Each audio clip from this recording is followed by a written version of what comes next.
this was happening during Halloween to be festive. We are in the middle of June. We're getting in that spirit early. The first story in the thread, it says, true story time. I was about 4 or 5 years old and my parents had just separated. My mom was living in a 2-bedroom apartment. I had my own room, but I preferred to sleep in her bed whenever I was staying with her. Our 2 bedrooms were at the end of the hallway, directly across from each other. Our apartment was on the first floor, and I remember it was in the middle of the summer, and my mom had her window open, which was directly behind the bed, above the headboard. Anyway, I woke up in the middle of the night and remembered sitting up and seeing our cat was sitting on the doorframe of my mom's room. Her door was open, and you could partially see into my bedroom. This was strange because our cat was typically always in bed with us. As I was watching him, he walked into my bedroom and meowed. I turned to face my mom to wake her up. In 3 to 4 seconds, it took her to wake up and ask me what was wrong. We both looked back up at the doorframe, and there was a man standing by my open door, making his way out of my bedroom. I still don't know how she managed to do it so quickly, but my mother proceeded to pick me up and throw me out of the window screen. Again, we were on the first floor, and it was about a 3-foot drop to the ground. She quickly followed, and we were able to scream for help, and someone called 911. The police came in, but didn't see any sign of forced entry, only that our front door was unlocked, which led them to believe the man must have exited that way. The strange thing was that my mom swore up and down that she had locked the door that night with the deadbolt and chain lock. About a week later, she was cleaning the kitchen and opened up her water heater closet and found a notebook with names and drawings, as well as a pair of gloves and some gum wrappers. The police were called again, but all they could do was speculate that the man had been in our house and hid until we were asleep. Stop it. Okay, that is literally, guys, I have a lot of irrational fears. A lot of irrational fears.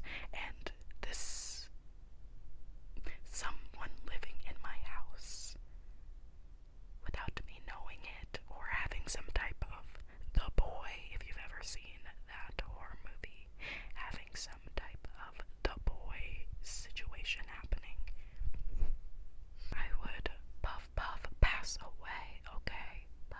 Puff pass away. That's so scary. Okay, on to the next story. A terrifying but true story I experienced when I was 12. Let me not smile while I read these. I could feel myself smiling because I was just like being myself, but these aren't happy stories. I moved to my dad's when I was 10 and I didn't know anyone in the area except for the family my dad was friends with.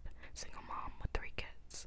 Luckily, there was a girl a couple years older than me, 12 at the time I met her, and we got to know each other a little bit over the next couple of years. We weren't close, but ended up having the same friends. One night, my friend Rob was hanging out with her and her younger brother. They happened to be in the house alone because my friend's mom was at work, which is where this gets terrifying and sad. Her mother has been helping this one lady through her work and got to know her fairly well. She found out her sister was in a mental institution and was let out recently. The night Rob is hanging out with my friend, they get a knock at the door. My friend thought it was her mom. She knocks a certain way when coming in and answered it without thinking. Rob wasn't supposed to be there, and he took off through the window to his house down the road. He never thought twice about it. It wasn't her mom. It was the sister of the lady her mom was helping, and she figured out through talking to her sister where her family lived and her mom's working schedule. She came in. This is where I don't know the details, and I'm glad I don't. My friend's younger brother got away to the neighbors to call the police. The lady brutally murdered my friend a week from Christmas. Wait. She came in, and this is where I don't know the details, but I'm glad I don't. My friend's younger brother got away to the neighbors to call the police.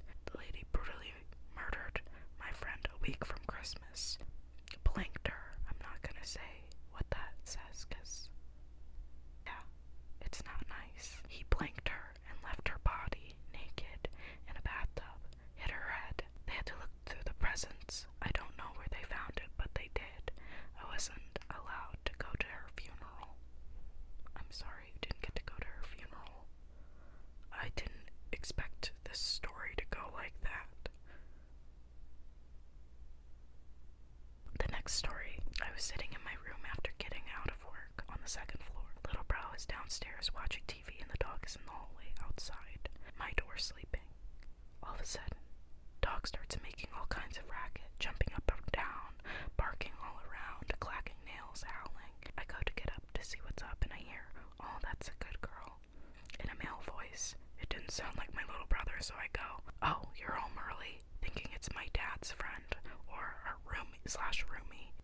As I open the door, soon as I'm out there, there's no one at all but the dog wagging her tail, staring up at the empty end of the hallway. Little bro comes upstairs to yell at me for getting his dog all riled up. Said he heard the same voice, thinking it was me or our roommate. We did a once over of the house with my butterfly knife and his BB gun, and there was nobody. Still gives me spooks to this day. If you guys have any cool ghost stories, please share them down below, because... Next story. There is an abandoned house next to mine. The previous owner moved out to California 25 years prior and never sold it. I got a flashlight, gloves, and pushed the window open and went inside, starting with the basement. In the basement was a grand piano, still plays, but very much out of tune. Old World War II stuff. What seemed like to be a signed Elvis poster. Some other really cool shit no one ever should leave behind. There's basically a whole story in that basement, including a broken wedding picture frame and instruments everywhere. On the main floor was an unmade bed, molded food still in the fridge, and on the stovetop, half-empty beers turned to solid, lights that still hadn't been turned off. Then I started walking upstairs when I heard crying from one of the side rooms. That's when I freaked the fuck out and I haven't been there since. I had to sit and think about that for a second. There's so many things that could have been, like, crying in that room. Like, what if it was somebody that was kidnapped? Like, you could have seen or saved them. Or what if it's just like a bunch of people doing drugs and you scared them? I don't know. This one's a longer story. This is the late 80s/early 90s. I was around 6 years old. I'm at home with my sister, who was 14 to 15 at the time. We grew up in a small Texas town. Everyone knows everybody. We are home alone on this particular night. And my folks let my sister babysit me frequently. We always got along due to our age gap. Anyway, it was about 8 p.m. Deserts get pretty damn cold, so it's dark, and we are in the common room, since that is where the TV was, watching 60 Minutes or 48 Hours, or Hard Copy or some shit. Those 1-hour news special pieces on CBS that chronicle large crimes and death, trafficking, murders, kidnappings, and the like. Basically, a gritty Lifetime special. This was a typical story. Guy next door that was quiet went on a rampage in his next door neighbor's house, mutilating them and kidnapping their young daughter. Well, the thing about our house, common room, is the door leading to the backyard was a large glass door. Nothing but blackness beyond it unless you have the back light on. We did not. The front door is on the other side of the room with a small entryway. This is a solid door, so you cannot see what is beyond it, with the glass storm doors outside of it. About 45 minutes into the show, they are talking about an ongoing manhunt for this crazy guy, and bam, bam, bam, bam, bam. On the front door, someone's banging like crazy. You jump up and scream like banshees. Dead silence now. The only lights on in the house are the kitchen, down the hall from the common room we were in, and the lights from the TV.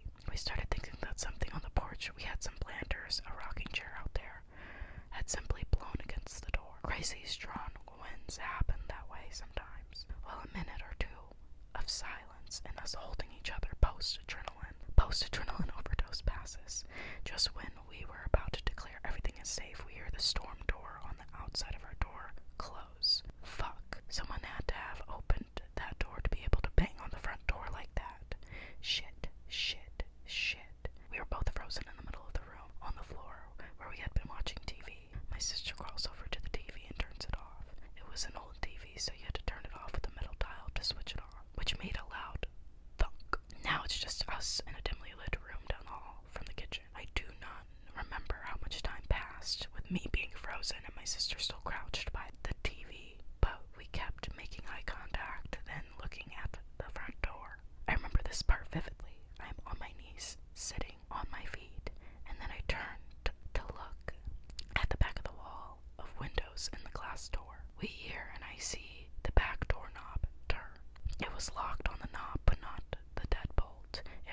slightly as if someone was gently trying the handle. Neither of us make a sound, just breathe. Then bam, bam, bam, bam, bam. Loud as hell, as if someone was trying to force their way into the door to open it, just jerking it back and forth. The whole wall of windows is vibrating violently, and I could see with each jerk of the door how slight my reflection gets fuzzy, then clear.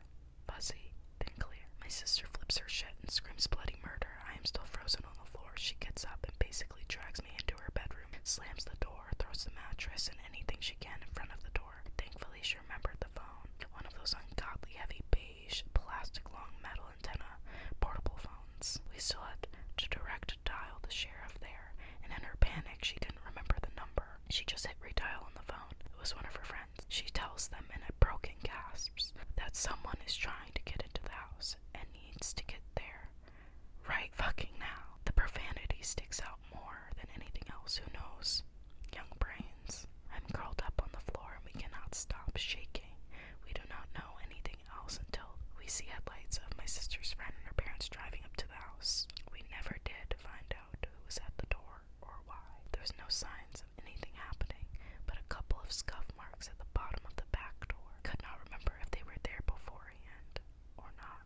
Nothing like that has happened to me since, but for damn sure, we never forget to lock a door after that. I'm literally alone at my house right now. All my doors are locked. We don't play that game. We do not. I repeat, we do not play that game. Period.